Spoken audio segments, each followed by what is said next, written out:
Ce monde, c'est celui des Kamayura, une des 16 tribus vivant dans le parc du Haut-Xingu. C'est là, dans le Mato Grosso, que les Brésiliens ont créé en 1961 la première réserve indienne d'Amazonie. Et c'est là qu'une équipe de cinéastes japonais a mené plusieurs expéditions dans les années 70 et 80.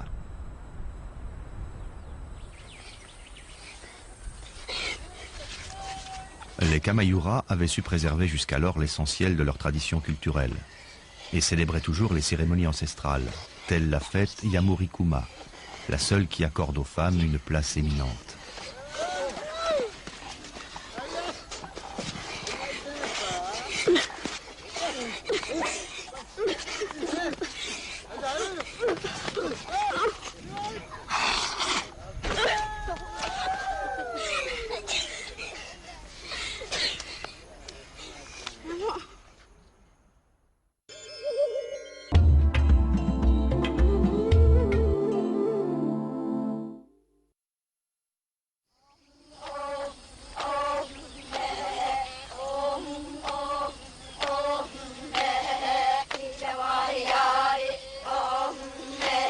Il est un mythe largement répandu de la Terre de Feu jusqu'à l'Amazonie qui raconte que le monde était à l'origine dirigé par les femmes. Ce mythe, les Kamayura le célèbrent une fois par an. Et les femmes retrouvent pendant quelques semaines les prérogatives perdues il y a si longtemps. Ça ne les dispense pas cependant de continuer à travailler comme à l'accoutumée.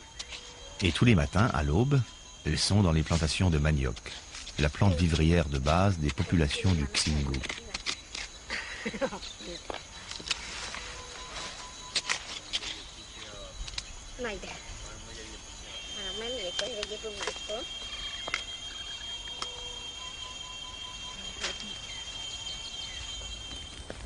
Outre le manioc, les Kamayura cultivent sur brûlis des patates douces, des ignames, des bananes plantains et du maïs.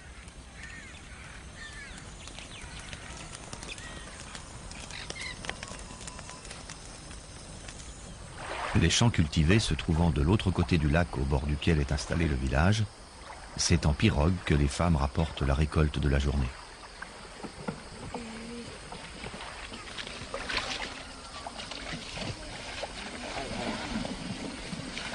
Il existe deux espèces de manioc, doux ou amer.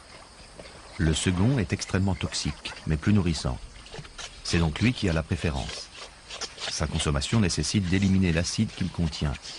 Lavées à grande eau, les racines sont soigneusement pelées.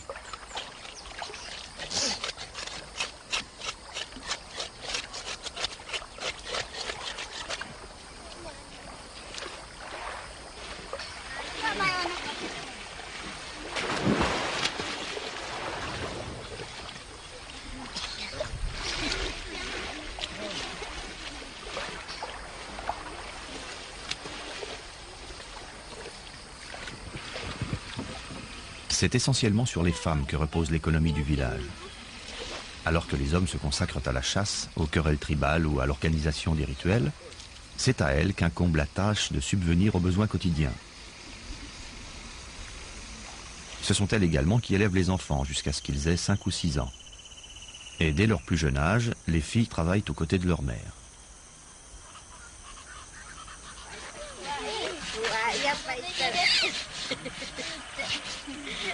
Les tubercules sont réduits en poudre grâce à des râpes faites de dents de poisson, d'esquilles ou de petits cailloux fichés sur une planche. Et la chair est lavée plusieurs fois à grande eau, puis soigneusement pressurée dans un tamis afin d'en extraire le suc vénéneux. Mis à bouillir pour faire évaporer l'acide, le liquide recueilli deviendra une délicieuse soupe au tapioca. La pulpe, quant à elle, est façonnée en pain mis à sécher au soleil. Une fois secs, ils seront pilés et la farine ainsi obtenue servira à confectionner des galettes, l'élément de base de l'alimentation.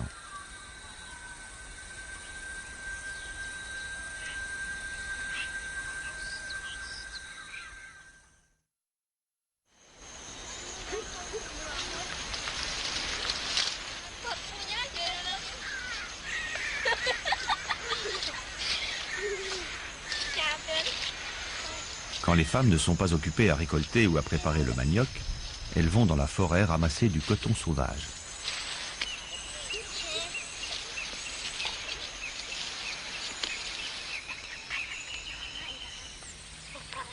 Filer le coton est un travail de longue haleine, qu'on exécute à des moments perdus.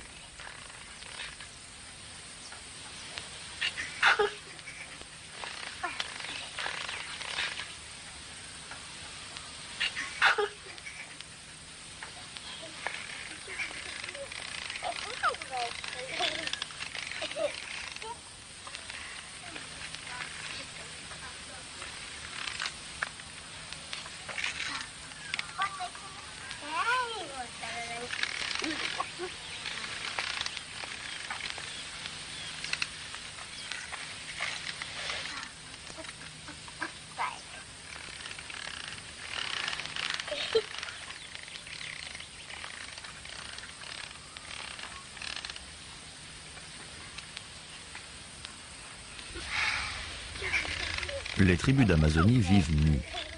Si le coton est filé, ce n'est donc pas pour faire des vêtements, mais pour tisser soit les ceintures dont les hommes se parent pendant les fêtes, soit les bandes qui protègent leurs genoux durant les compétitions de lutte. Et aussi bien sûr pour confectionner les hamacs, l'élément essentiel, si ce n'est unique, du mobilier des Indiens, la couche idéale dans la forêt équatoriale.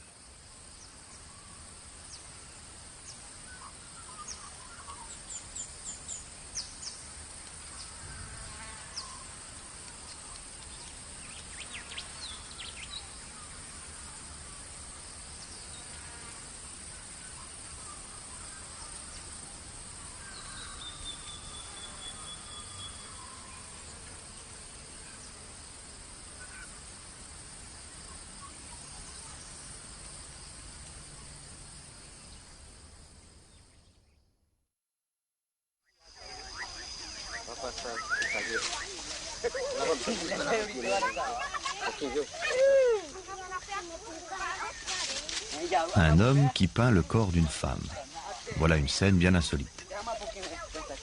C'est que pour le temps de la fête Yamurikuma, l'ordre des choses s'inverse. Les hommes se mettent au service des femmes qui vont se parer, danser et lutter comme eux le font d'ordinaire.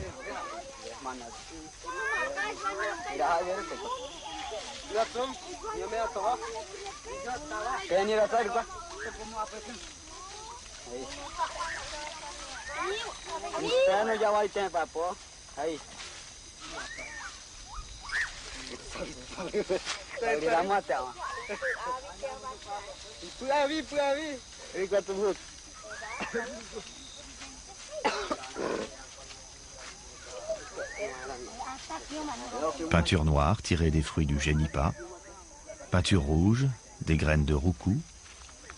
À défaut de s'habiller, les Kamayuras, comme tous les Indiens d'Amazonie, se partent avec un luxe et une fantaisie extraordinaires. Ils y consacrent d'ailleurs beaucoup de temps.